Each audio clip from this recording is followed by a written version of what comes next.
As condições dessas esferas, pelas descrições que numerosas personalidades mediúnicas hão feito. Pelo que toca aos espíritos que se encontram nas esferas de provação intermediárias e pouco inferiores ao plano astral, observarei que alguns deles têm descrito as vicissitudes da sua entrada no meio espiritual.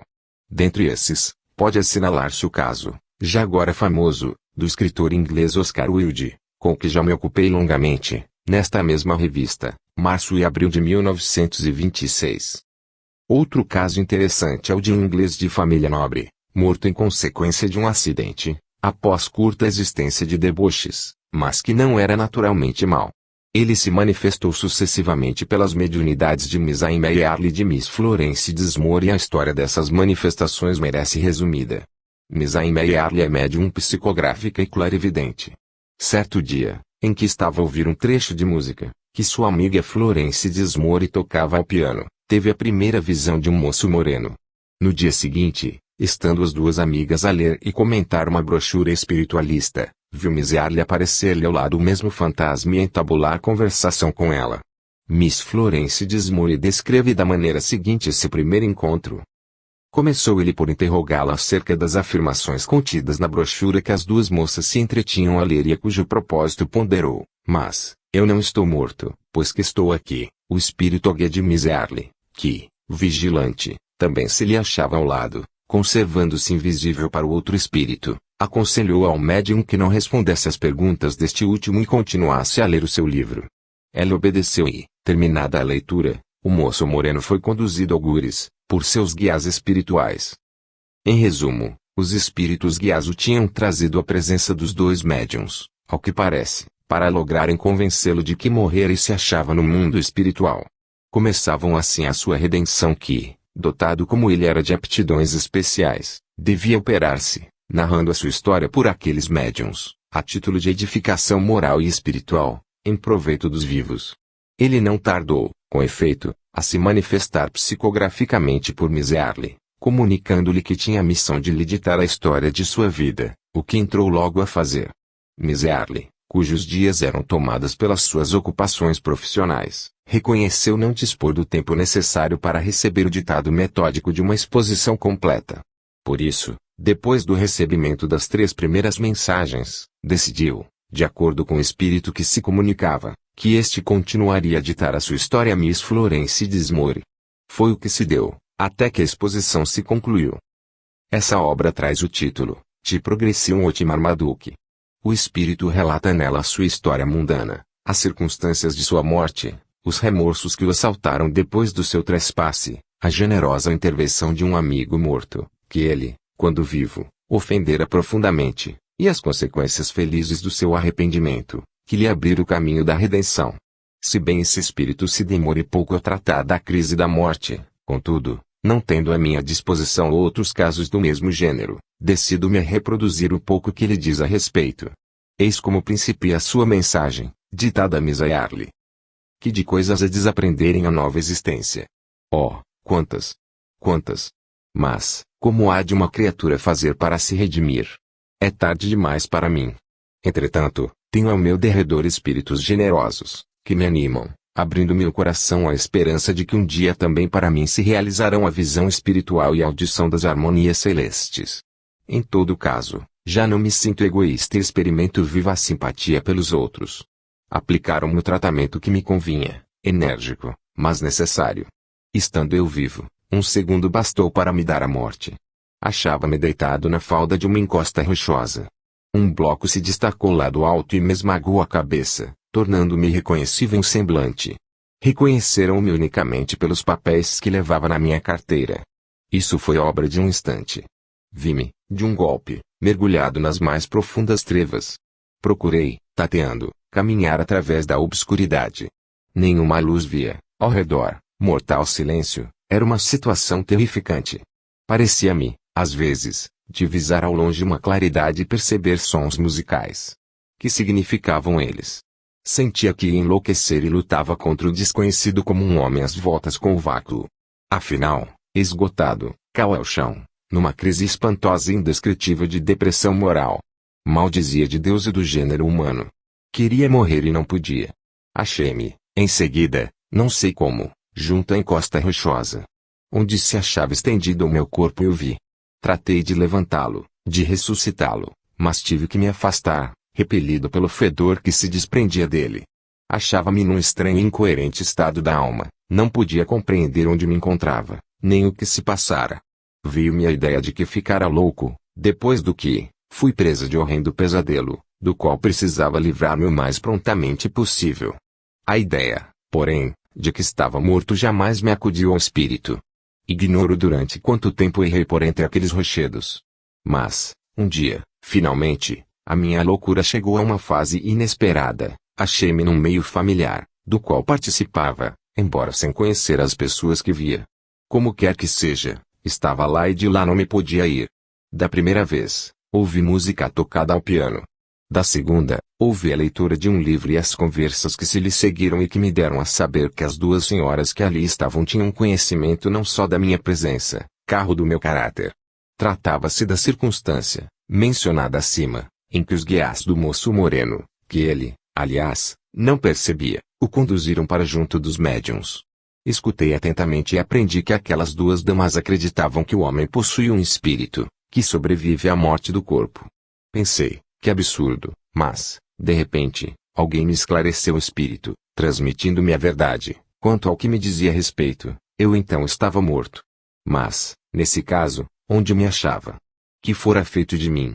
Desde que me convenci de estar morto, as coisas mudaram. Vi-me cercado de espíritos que pareciam desejosos de me assistirem. Não podeis fazer ideia do que significava para mim essa mudança. Disse, estou confuso e desorientado. Julgava-me louco, mas estou morto, responderam-me, morto unicamente para o mundo da matéria, da visão física, da audição física, mais vivo, porém, do que nunca para o mundo espiritual, com uma visão e uma audição espirituais. Tu te encontras em outro mundo de existências, eis tudo. Também nós tivemos que passar pelas nossas crises, antes de nos acomodarmos ao nosso mundo. Desde que te hajas inteirado das condições em que te encontras, começarás a progredir para a redenção. Com grande surpresa minha, fui informado de que essa assembleia de espíritos se reunira para vir em meu auxílio e que isso se dava por efeito de solicitações de um de meus amigos de outros tempos. Quão longe estava eu de imaginar quem era esse amigo generoso. Disseram-me que me cumpria entrar de novo, por algum tempo, no meio horrível de onde me haviam tirado, mas, que um raio de luz ia penetrar nas trevas que me cercavam, porquanto, desde que um raio de luz penetra numa alma, não mais se apaga, esse ralo de luz tinha que brilhar para mim como a estrela da esperança, que afinal me faz guiar para sair das trevas e caminhar para a luz. Pouco depois, achei-me no mesmo meio que antes, mas uma pálida luz brilhava a meu lado e se tornou a minha estrela polar. Quando a contemplava, possuído de um desejo vivo, mais intenso se lhe tornava a luminosidade.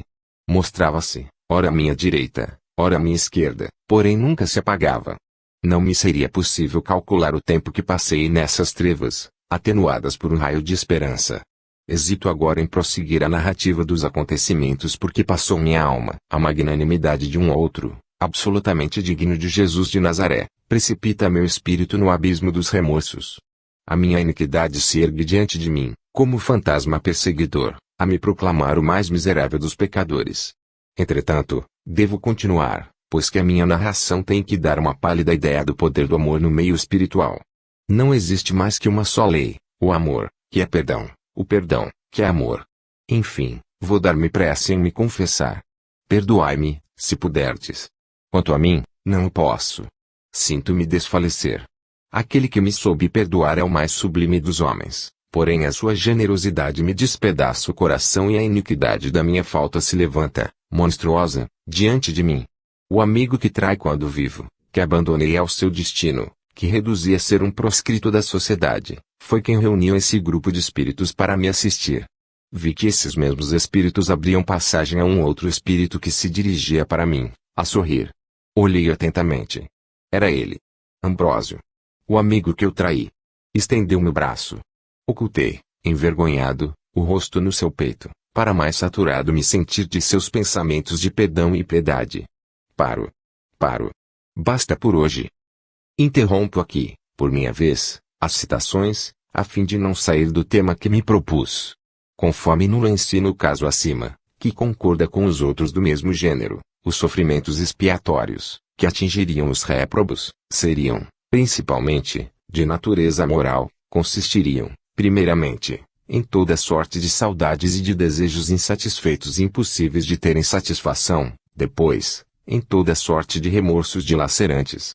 Parece igualmente que, quando para um espírito de réprobo começa a crise dos remorsos, tem ele dado o seu primeiro passo no caminho da redenção. Desta crise, longa por vezes e terrível, não poderia, com efeito, quem quer que seja, poupar o espírito, visto que, somente passando por ela, chega ao seu corpo etéreo, ao que nos ensinam os espíritos, a expungir-se dos fluidos impuros, de que se maculou e carregou, fluidos impuros que sobre ele se acumularam, em consequência da repercussão vibratória que sobre o seu organismo muito delicado exerceu o seu proceder ignóbil e indigno, no curso da existência terrestre. E, do mesmo modo que esses fluidos impuros havia fatalmente, por virtude da lei de afinidade, obrigado a espírito a gravitar para as regiões infernais, também, em consequência da purificação operada pela crise dos remorsos, seu corpo etéreo, tornado mais leve, se elevaria e gravitaria, sempre de acordo com a lei de afinidade, para a esfera espiritual imediatamente superior. Quanto aos espíritos de réprobos endurecidos no mal, incapazes de sentir remorsos, permaneceriam na região infernal, imersos em trevas mais ou menos profundas, às vezes na solidão, muitas vezes em companhia de outros espíritos da mesma categoria, até que a hora do arrependimento também para eles soe, o que só se dá após séculos, segundo as revelações, mas que, afinal, soa para todos, pois que nem os próprios espíritos de réprobos estão abandonados a si mesmos, porém, sim, assistidos e socorridos por espíritos missionários, prepostos a essa obra. No caso de que acabamos de tratar, vê que o espírito afirma ignorar por quanto tempo esteve a errar nas trevas e no insulamento. Farei notar que, no mundo dos vivos, a mesma coisa se dá com os pacientes hipnóticos postos em estado de sonambulismo vígio, para os quais o tempo deixa de existir. Por isso é que respondem ao experimentador, quando este os desperta ao cabo de 24 horas, que dormiram um minuto. Numa de minhas obras anteriores, referente aos fenômenos de obsessão, citei o caso de um espírito obsidente, ao qual o Dr. Wicklam pergunta em que anos supõe ele estar e que responde: sei bem que estamos em 1902. Estava-se, entretanto, em 1919. Mas, o homem morrera em 1902 e errara nas trevas durante 17 anos, julgando estar naquela situação desde alguns dias apenas. Com relação às concordâncias episódicas a assinalar no caso que nos ocupa, consideradas em confronto com os outros casos citados precedentemente, não podem deixar de ser muito limitadas, por se tratar de entidades de defuntos que se acham em meios espirituais diferentes. Assinalarei, todavia, as concordâncias relativas aos detalhes fundamentais do costume. O espírito não tem consciência de estar morto, acha-se em forma humana no mundo espiritual, não percebe a presença dos espíritos que lhe são hierarquicamente superiores e que por ele velam e o guiam, a sua revelia. Quanto ao detalhe inteiramente capital, concernente ao poder criador do pensamento no meio espiritual, notarei que o espírito alude a isso muitas vezes em suas mensagens, acrescentando detalhes interessantes, o que me leva a extrair mais algumas passagens do texto. Exprime-se assim: no mundo espiritual o pensamento é tudo, o que não se dá no mundo dos vivos. Comunicamo-nos entre nós pelo pensamento, é pela força do pensamento, combinada com a vontade, que podemos criar todas as coisas de que temos necessidade. Para utilizarmos desta maneira a força do pensamento, não basta pensemos no objeto que desejamos, é preciso uma concentração firme do pensamento sobre esse objeto, pensando em todos os seus detalhes. Por exemplo, se pensarmos numa túnica branca, poderemos criá-la na sua mais simples forma, porém, se quisermos produzi-la de forma especial, de cor especial, com um determinado desenho, precisaremos fixar o pensamento em cada um desses detalhes, segundo a maneira por que queiramos se apresentem na túnica. Do mesmo modo, se quisermos criar pelo pensamento uma pintura, por exemplo, a reprodução de uma paisagem, devemos concebê-la no espírito com a maior nitidez. A não ser assim, apenas se formará um esboço mais ou menos confuso e informe. É por isso que, exercitando-se nas criações do pensamento, os espíritos chegam a pensar com uma nitidez cada vez maior e a concentrar a vontade com uma eficácia sempre mais importante. A coisa é muito útil, pois que também no mundo espiritual grande necessidade se tem de pensar com clareza. 17º caso. Agora, antes de concluir, julgo oportuno tocar também, ainda que ligeiramente, nos estados de perfeição angélica da existência espiritual, isto é, nas condições de meio em que se encontram, segundo estas revelações, os espíritos que chegaram ao termo do longo ciclo de purificação, percorrido através das esferas de transição aqui consideradas.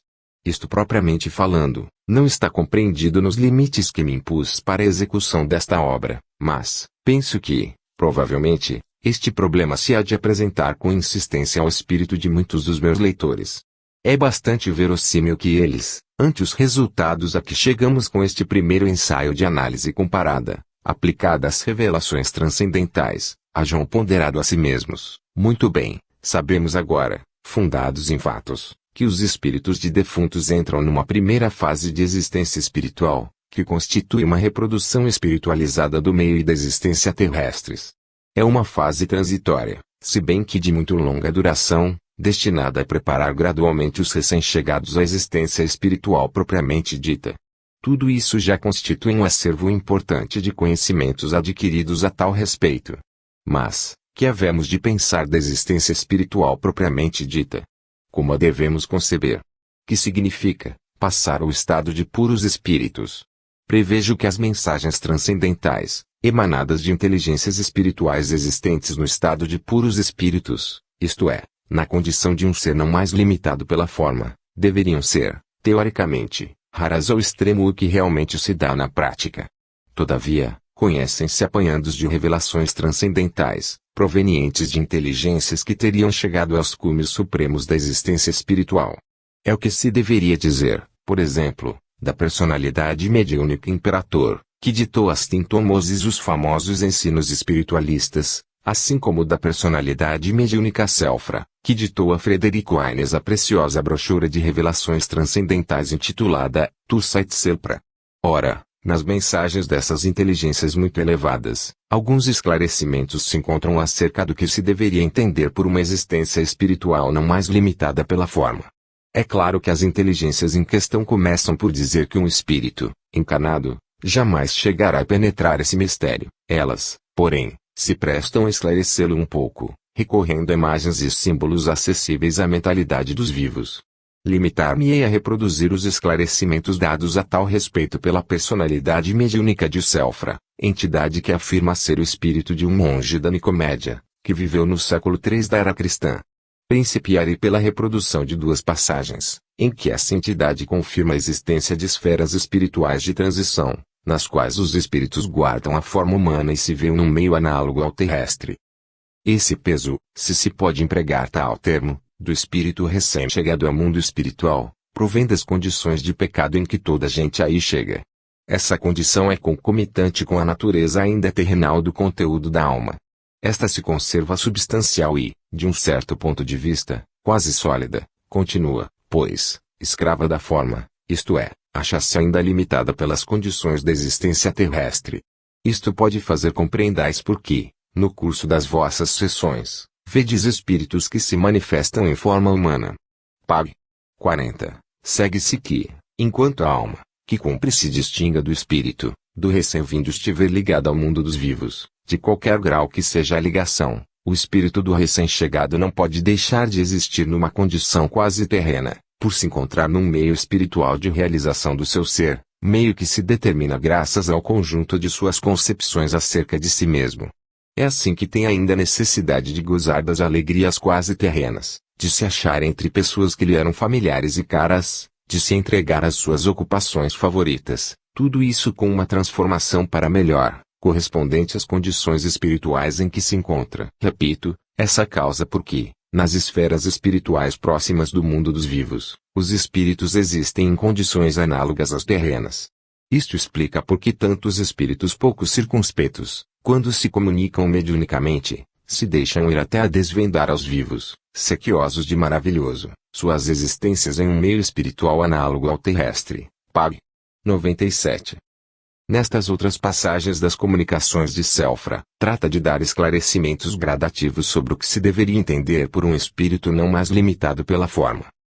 Dito isto, farei notar que a dificuldade que encontrais, para conceber o alcance efetivo da alma, provém da vossa concepção física das limitações do espaço. Sabei, pois, que o conteúdo da alma de modo algum se acha contido nos limites do corpo etéreo. A alma, no curso da sua existência terrena e ainda por muito tempo após a morte do corpo, está bem revestida de uma forma, guarda bem uma identidade pessoal, e neste sentido é limitada, mas isso não impede que sua atividade seja, apesar de tudo, radiante e que esse estado de incessante irradiação se estenda desmedidamente na existência espiritual. Este conceito deverá ser acessível às vossas mentalidades, por efeito das experiências sonambúlico-mediúnicas, em as quais a aura, que é visível aos clarividentes, bem mostra a realidade das irradiações da alma. Esta última circunstância, sendo também para vós uma questão de fato, deveria conduzir-vos a abandonar a concepção errônea de uma alma limitada pelo corpo. Pags 83 a 84. Reconheço, entretanto, que, no meio terrestre, a sensação do ser depende exclusivamente da existência do pensamento consciente. Mas, após a morte do corpo, nas altas esferas espirituais, a faculdade de pensar experimenta uma transformação e uma expansão prodigiosas. A identidade é assim conferida ao espírito por um atributo que não podeis conceber. E não o podeis conceber, porque a organização sensorial, dominando a vossa capacidade mental, vos faz ver todas as coisas nos termos da matéria. Deverias compreender, no entanto, que a forma, sendo uma limitação do espaço, deixa de ser concebível onde a matéria e a relatividade do espaço já não existem. Porém, se as condições de existência no plano etéreo, que é a verdadeira morada espiritual, são inconcebíveis para um espírito encarnado, deverias, pelo menos, compreender uma coisa: não estando mais limitado pela forma, um puro espírito manifesta sua personalidade com auxílio do conteúdo da alma que se revela integralmente e instantaneamente a todos os espíritos que com ela tenham afinidade, sem poder abafar ou atenuar em parte as vibrações que sem cessar se desprendem desse centro de existência espiritual. Pags 36 a 37. Compreenderás alguma coisa, se eu te disser que, além da periferia muito restrita em que se acha circunscrita a consciência humana, há um estado radiante do ser, abrangendo o passado, o presente e o futuro, em o qual conhecer equivale a ser e ser equivale a conhecer. Pag 36. Parece-me que quem examinar convenientemente estas passagens da obra de Selfra, onde se fala do estado de existência dos puros espíritos, poderá formar ideia aproximada, bastante acessível a uma mentalidade humana, do que deveria significar uma condição de existência espiritual não mais limitada pela forma. A esse respeito, acho muito notável esta outra definição, análoga à precedente, dada por uma personalidade mediúnica elevada e a qual alude a Licht, 1918, Pag 417. Essa entidade definiu as condições de sua existência espiritual, dizendo: somos um centro de irradiação que possui a identidade. Acho uma clara definição sintética da existência transcendental de puros espíritos, definição certamente inconcebível para nossa mentalidade, mas que, entretanto, não é impensável. Isto basta para que seja tomada em consideração, do ponto de vista filosófico. Resumamos. Segundo o que expusemos, parece que, na condição de puro espírito, toda a entidade se despoja da forma, tornando-se um centro consciente de radiação psíquica, em que ainda existe a identidade, mas sob um aspecto para nós inconcebível e qualificativamente diferente da identidade pessoal terrestre, muito embora toda a individualidade pessoal terrestre possa vir a encontrar-se nessa condição muito elevada de existência, porque o estado radiante do ser abrange o passado, o presente e o futuro, como afirma Selfra. Em outros termos, dada uma condição do ser, emancipado da matéria, da forma e da relatividade do espaço, resulta daí que as vibrações psíquicas, irradiando sem cessar de todo o centro espiritual individual, invadem instantaneamente o universo inteiro, conferindo a onipresença e onisciência à fonte consciente e inesgotável, de onde elas promanam. Ora, é natural que o atributo da onisciência suponha necessariamente que cada entidade espiritual, havendo atingido o estado de perfeição angélica, tenha conhecimento de todos os sucessos em que haja sido parte, num passado muito distante, quando era a personalidade encarnada, que foi o germe de seu espírito. Conclusões. No vasto e muito importante ramo da metapsíquica em que se estuda o tema das revelações transcendentais, tudo ainda está por fazer-se, do ponto de vista da investigação científica do imenso material que já foi recolhido. As prevenções de todos, assim dos opugnadores, como dos espíritas, oriundas de superficial conhecimento do assunto, haviam impedido até aqui um trabalho útil, nesse sentido. A presente obra é o primeiro ensaio analítico destinado a demonstrar o valor intrínseco, positivamente científico, deste ramo da metapsíquica, injustamente desprezado. Para atingir o fim a que me propunha, era-me, primeiramente, indispensável demonstrar, de modo adequado, que as revelações transcendentais, longe de se contradizerem mutuamente, concordam entre si e se confirmam umas às outras. Era-me preciso demonstrar, ao mesmo tempo, que essas concordâncias não podem ser atribuídas nem a coincidências fortuitas, nem a reminiscências subconscientes de conhecimentos adquiridos pelos médiuns, criptonesia. Nessas condições, importa resumir abreviadamente o conteúdo desta obra, a fim de positivar até que ponto esse objetivo foi alcançado. Em primeiro lugar, cheguei a demonstrar incontestavelmente, fundando-me em fatos, que as mensagens mediúnicas, em que os espíritos dos defuntos descrevem as fases por que passaram na crise da morte e as circunstâncias em que fizeram sua entrada no meio espiritual, concordam admiravelmente entre si, de maneira tal que nelas não se encontra uma só discordância absoluta com as afirmações dos outros espíritos que se han comunicado com os vivos. Faço notar, a este propósito, que se nesta obra, limitei as pesquisas ao período inicial da existência espiritual, não foram unicamente por se tratar da primeira de 3 monografias sobre o mesmo assunto. Foi também por ter a intenção de apresentar aos meus leitores um primeiro ensaio analítico, relativamente aos problemas a serem solucionados, reduzidos estes à sua mais simples expressão. Tratava eu também de me certificar se valeria a pena levar por diante a minha tarefa. Toda a gente há podido verificar que este ensaio analítico constitui um triunfo para a tese que aqui sustento. São estes os detalhes fundamentais, a cujo respeito se acham de acordo os espíritos autores das mensagens, salvo sempre inevitáveis exceções, que confirmam a regra e que, por vezes, intervêm, modificando, restringindo, eliminando algumas das experiências habituais, inerentes à crise da morte, ou, então, determinando a realização de outras experiências, desabituais no período de início da existência espiritual. 1. Todos afirmam se terem encontrado novamente com forma humana, nessa existência. 2. Terem ignorado, durante algum tempo, que estavam mortos. 3.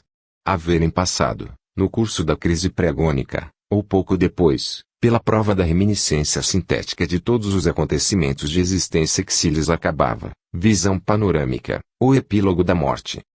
4. Terem sido acolhidos no mundo espiritual pelos espíritos das pessoas de suas famílias e de seus amigos mortos. 5. Haverem passado, quase todos, por uma fase mais ou menos longa de sono reparador. 6. Terem se achado num meio espiritual radioso e maravilhoso, no caso de mortos moralmente normais, e num meio tenebroso e opressivo, no caso de mortos moralmente depravados. 7. Terem reconhecido que o meio espiritual era um novo mundo objetivo, substancial, real, análogo ao meio terrestre espiritualizado. 8. Haverem aprendido que isso era devido ao fato de que, no mundo espiritual, a pensamento constitui uma força criadora, por meio da qual todo espírito existente na plano astral pode reproduzir em torno de si o meio de suas recordações. 9.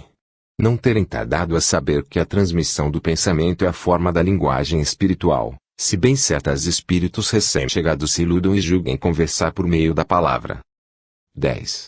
Terem verificado que, graças à faculdade da visão espiritual, se achavam em estado de perceber os objetos de um lado e outro, pelo seu interior e através deles. 11.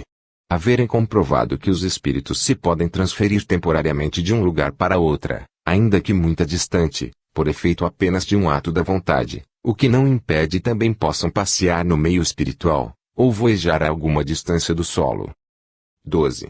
Terem aprendido que os espíritos dos mortos gravitam fatalmente e automaticamente para a esfera espiritual que lhes convém, por virtude da lei de afinidade. Estes são os 12 detalhes fundamentais, sobre que se acham de acordo todos os espíritos que se comunicam.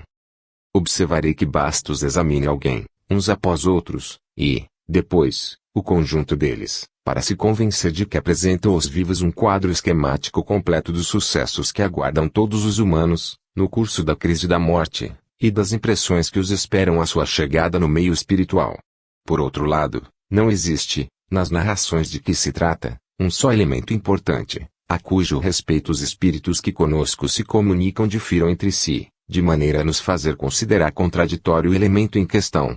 Quem não vê que essa comprovação se reveste de imenso valor teórico, a favor da origem autenticamente espírita das revelações transcendentais, tomadas em conjunto? Acrescentarei que, nos casos que acaba de examinar, além das concordâncias sobre os detalhes fundamentais, com outras se deparam, de natureza secundária, que, conforme já fiz notar, são teoricamente ainda mais importantes do que as concordâncias primárias, por isso que cada vez mais difícil tornam explicá-los pelas hipóteses das coincidências fortuitas e da criptomnésia, sempre que os detalhes a que me refiro concernem a incidentes cada vez mais insignificantes, ou inesperados, ou, ainda, singulares.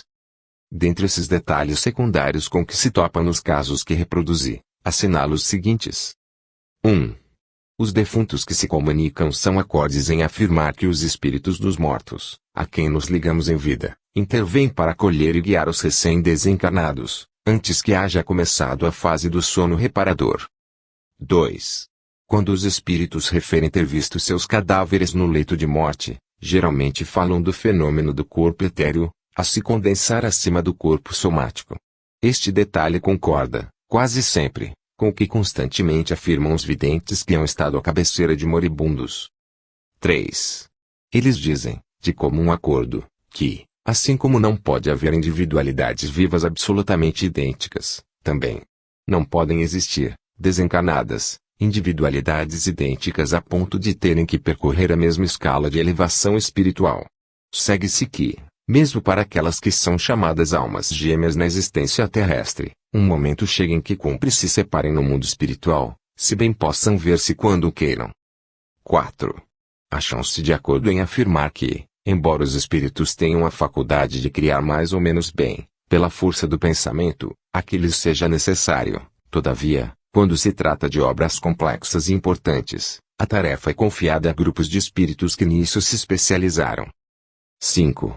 São unânimes em afirmar que os espíritos dos defuntos, quando dominados por paixões humanas, se conservam ligados ao meio onde viveram, por um lapso mais ou menos longo de tempo. Segue-se que, não podendo gozar do benefício do sono reparador, esses espíritos persistem na ilusão de se julgarem ainda vivos, se bem que presas de estranho sonho, ou de um opressivo pesadelo. Neste caso, tornam-se, muitas vezes, espíritas assombradores, ou perseguidores. 6. Informam-nos, unanimemente, que no mundo espiritual os espíritos hierarquicamente inferiores não podem perceber os que lhes são superiores. Isto se dá em consequência de serem diversas as tonalidades vibratórias de seus corpos etéreos. 7.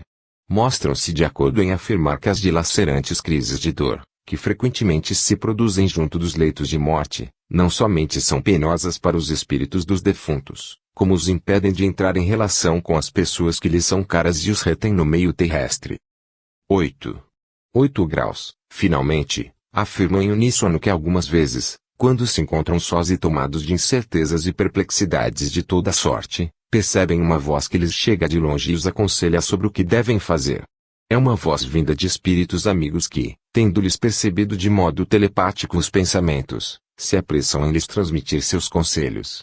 Ninguém pode deixar de perceber que as concordâncias cumulativas, acerca de numerosos detalhes secundários dessa espécie, são inexplicáveis por quaisquer teorias, exceto por aquela segundo a qual se supõe que, sendo as personalidades mediúnicas, com efeito, espíritos de mortos, essas personalidades relatam circunstâncias verídicas e comuns à experiência de todos.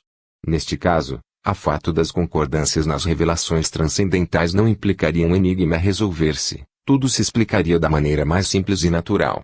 Esta conclusão já se desenha como racionalmente inevitável. Contudo, ainda nos resta discutir o segundo problema, o que dá lugar à tese com que nos ocupamos, isto é, a que diz respeito à possibilidade de serem essas concordâncias atribuídas a coincidências fortuitas, ou a reminiscências subconscientes de conhecimentos adquiridos pelos médiuns, criptomnésia. Excluo sem hesitação a hipótese das coincidências fortuitas, que não se sustentem faces da natureza das concordâncias assinaladas, sobretudo se levar em conta que a eficácia demonstrativa dessas concordâncias reveste caráter cumulativo. Resta a hipótese da criptomnésia, segundo a qual os médiuns teriam aprendido de antemão os informes que dão sobre o mundo espiritual.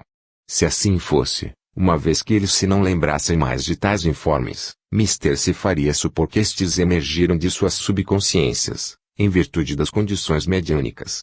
Esta hipótese se pode combater por meio de numerosas objeções. Refutação. A primeira consiste nisto: seria absolutamente arbitrário e contrário à lógica supor-se que todos os médiuns, com cujo auxílio as mensagens foram obtidas, devessem possuir erudição completa, relativamente às doutrinas espíritas. O bom senso bastaria para demonstrar a priori que esta tese não é sustentável. Em todo caso, os fatos mostram, a posteriori, que é errônea. Embora a tema circunscrito desta monografia me haja impedido de fazer ressaltar os fatos em toda a sua eficácia numérica, bem se pôde ver que, em 15 casos referidos, 4 há que contradizem essa afirmação. Em 2 desses casos, pouco havia que os médiuns se consagravam às pesquisas mediúnicas e nada conheciam, ou quase nada, das doutrinas espíritas. Nos 2 outros casos, os médiuns jamais se haviam consagrado a pesquisas mediúnicas, tudo ignoravam a esse respeito e só em consequência da morte súbita de algum dos membros de suas famílias foram levados a ocupar-se com tais pesquisas, revelaram-se então, repentinamente, dotados de faculdades mediúnicas. Precisamente com estes 4 médiuns foi que se obtiveram as revelações mais eloquentes e mais completas, acerca da crise da morte e da entrada dos defuntos no meio espiritual, 4 graus, 6 graus, 7 graus e 12 graus Celsius ASUS. O que acaba de dizer já é suficiente para confirmar a minha afirmação, que for absurdo conferir a objeção de que se trata um alcance de ordem geral.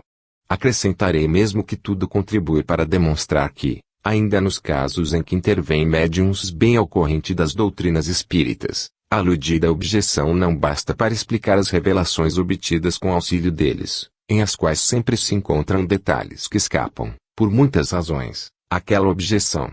Tampouco se devem esquecer certas circunstâncias colaterais, altamente significativas, que decorrem dessas revelações, indicando ser estranho ao médium a origem delas. Assim, por exemplo, quando a entidade que se comunica dá provas admiráveis de identificação pessoal. Neste caso, logicamente se deve concluir que, se essa entidade se mostrou veraz nas informações verificáveis, transmitidas no curso de sua mensagem, legítima seja considerada veraz também nas informações não verificáveis, que a mesma mensagem contenha.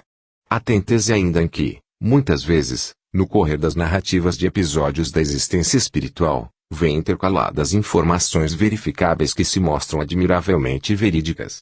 Ponderarei, finalmente, que, se as revelações transcendentais fossem, em massa, romances subliminais, não só deveriam contradizer-se mutuamente, não só não deveriam produzir-se ao mesmo tempo em que se produzem provas de identificação espírita, como, sobretudo, deveriam refletir, em grande parte, as crenças da ortodoxia cristã, no tocante à modalidade da existência espiritual, crenças que os médiuns assimilaram com o leite materno. Pelo contrário, nada disto ocorre. Desde os primeiros tempos do movimento espírita, as personalidades mediúnicas deram, sobre a existência espiritual, as mesmas informações que presentemente dão informações que contrastam, em absoluto, com as crenças que os médiuns e os assistentes professam. Observarei que esta circunstância foi causa de grandes decepções para os primeiros espíritas, que, pela aparente obscuridade de tais narrativas, se viram levados a supor que estavam sendo constantemente joguete de espíritos inferiores. Até os nossos dias, as narrações dos espíritos pareceram mesmo aos pensadores ponderados, sem distinção de escola, de tal modo absurdas, inverossímeis, antropomórficas, pueris e ridículas, que os induziram a negar todo o valor ao conjunto das revelações transcendentais. Mas, as últimas descobertas no domínio das forças psíquicas, até aqui ignoradas, prepararam de súbito o terreno para que aquelas narrações fossem compreendidas e apreciadas. Com efeito, as pretendidas inverossimilhanças nos fenômenos acharam seu paralelo em experiências análogas, que se realizam no mundo dos vivos.